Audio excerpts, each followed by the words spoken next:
For our special series, Arizona Addicted, we want to visit some of the reporting our colleagues are doing across Arizona public media platforms. This week on NPR 89.1 and AZPM.org, Jake Steinberg looked into some of the challenges people in rural communities face when they try to get help for opioid addiction. Jake, thanks for being here. Happy to be here. You visited a methadone clinic in Sierra Vista. Let's begin with what that clinic really does.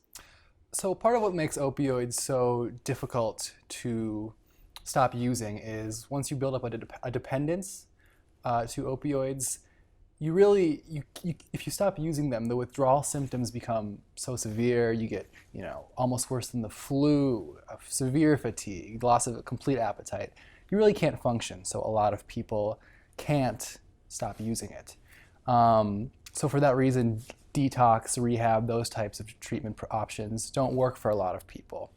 So what methadone clinics do is they use a synthetic opioid called methadone, which has been used to treat addiction since the 60s. And it essentially replaces what that opioid does, the illicit opioid does in the brain. So you'll get your methadone dosage and you won't feel those withdrawals. You won't feel that discomfort. And eventually you also won't feel any sort of euphoric effects like you would if you took heroin or oxycodone. These clinics, though, are mostly in large metropolitan cities. You went to Sierra Vista, the largest city in Cochise County. You met a woman from Elfrida, of all places, which about 20 miles north of Douglas, a very small community. Tell us about Angelica. Yeah, Angelica Gonzalez initially started off in Phoenix, and that is where she started treatment, the methadone treatment.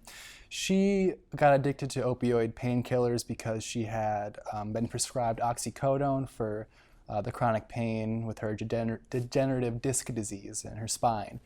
And so, you just build up a tolerance over time, and she found herself in a place where her withdrawals became too severe that she couldn't stop taking the pills. So she enrolled in this treatment program. About a year ago, she had to leave Phoenix to get away from an abusive relationship. So she left to be with her family in Elfrida. How does she get from Elfrida to Sierra Vista? She does not have a car. She doesn't have a license. So she uses MedStar, which is funded by her state insurance. So every Wednesday morning now, she wakes up at about 3 a.m. and gets her 2-year-old daughter up, and they have to get ready for their ride, which comes at around 5 or so, and they'll try to be at the clinic around 6. What's the need like in Cochise County? The need is great, but the resources, until very recently, have been very few. A lot of detox facilities, yes, but like I said, those don't work for everybody. In the institutions within Cochise County, the jails and such, there really hasn't been any medication-assisted treatment. There hasn't been any treatment in the jails or programs to get people into treatment once they get out of jail.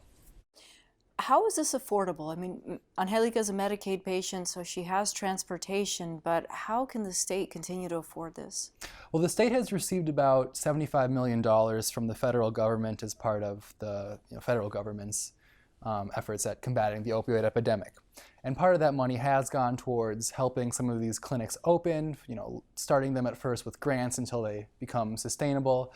Some of them go towards funding people without insurance to get treatment. Of course, what that doesn't mention is the costs that are saved by the reductions in crime, the people now re-entering the workforce once they've gotten themselves to a stable point in their life. So there hasn't been a full accounting though yet.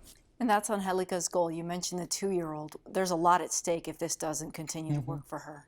Yeah, absolutely. Her goal is to wean herself off of pain pills. It's being complicated because she is getting surgery right now for, she's got a pretty severe carpal tunnel in her hand. She is in a place right now where, with a lot of people on this kind of treatment, if you are staying the course and you go consistently, you can eventually taper yourself off. But if things become unstable in your life, it's very easy to go back to the way things were before. Okay, one day at a time for sure. Mm-hmm. All right, Jake Steinberg, thank you. Thank you.